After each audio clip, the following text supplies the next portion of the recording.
Oke, baik Mas Danang. Tadi kan Mas Danang sudah cerita mengenai siapa Mas Danang, bagaimana orang tuanya, bapak, ibu, kakak, adik. Nah, sekarang boleh ya saya lanjut pertanyaan ke yang lainnya ya Mas Danang ya. Nah, oke Mas Danang. Ini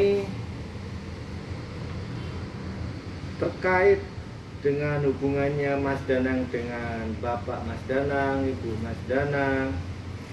Bagaimana Mas Danang kalau ngobrol sama bapak dan ibu di rumah?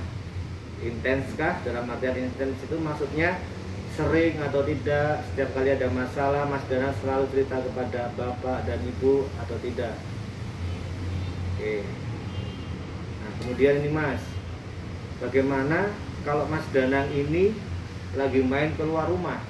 Apakah bapak ibu selalu telepon atau WA mungkin tanya kamu lagi di mana, lagi ngapain, sama siapa, seperti itu, atau mengingatkan sudah makan atau belum gitu, atau disuruh pulang karena keburu malam atau bagaimana Mas Danang?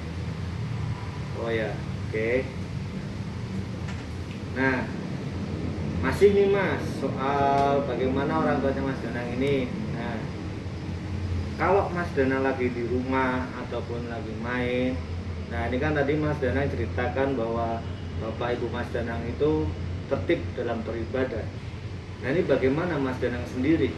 Apakah tertib juga dalam beribadah seperti bapak ibu, atau kalau di rumah sholat berjamaah dengan bapak ibu seperti itu, ataupun mungkin seperti tadi waktu Mas Danang lagi main keluar rumah, bapak atau ibu menghubungi Mas Danang, dia bertanya sudah sholat atau belum, seperti itu.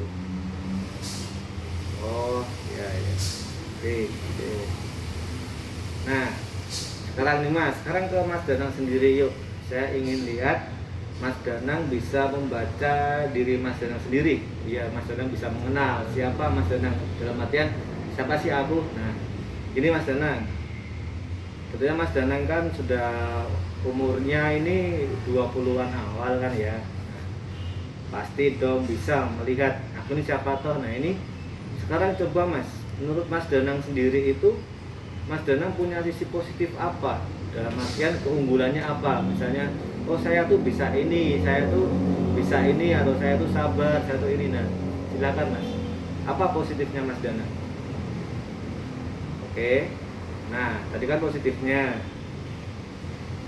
harus bisa melihat sisi negatifnya Mas Danang. Dalam artian sisi negatif itu misalnya saya ini sedikit boros kalau lagi main, kurang bisa simpan uang, atau saya ini kalau keturutannya nggak diturutin saya marah. Nah, itu contoh-contoh sisi negatif seseorang seperti itu. Nah sekarang sisi negatifnya Mas Danang seperti apa? Sampaikan saja, tidak apa-apa Mas, tidak usah malu, ini nggak mempengaruhi apapun Mas, tidak usah malu. Sama saya juga punya sisi negatif banyak.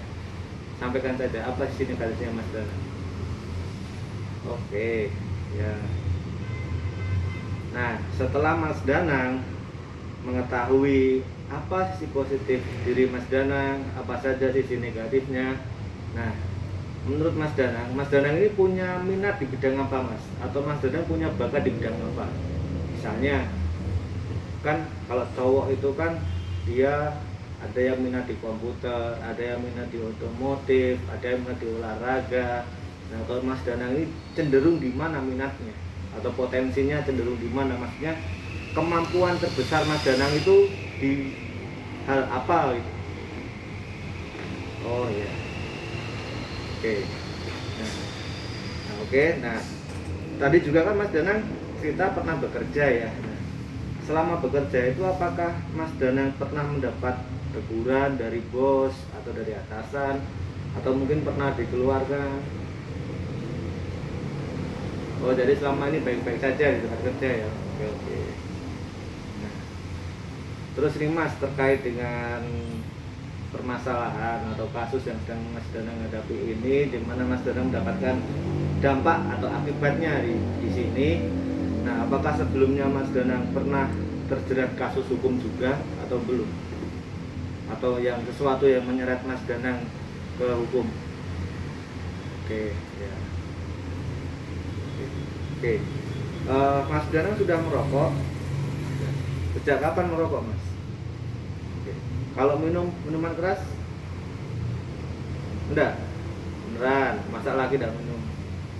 Oh iya. Terus kalau narkotik, tahu narkotik kan Mas ya, kayak sabu, nafsa, ganja, pernah mencoba Mas Danang? Belum pernah. Oke, bagus lah, jangan sampai ya, kalau merokok masih wajar. Oke, oke Mas Danang. Nah, ini tadi sudah cukup. Sebentar saya akan lanjut lagi ke beberapa pertanyaan sedikit saja. Oke ya, nggak apa-apa ya Mas Danang ya. Oke.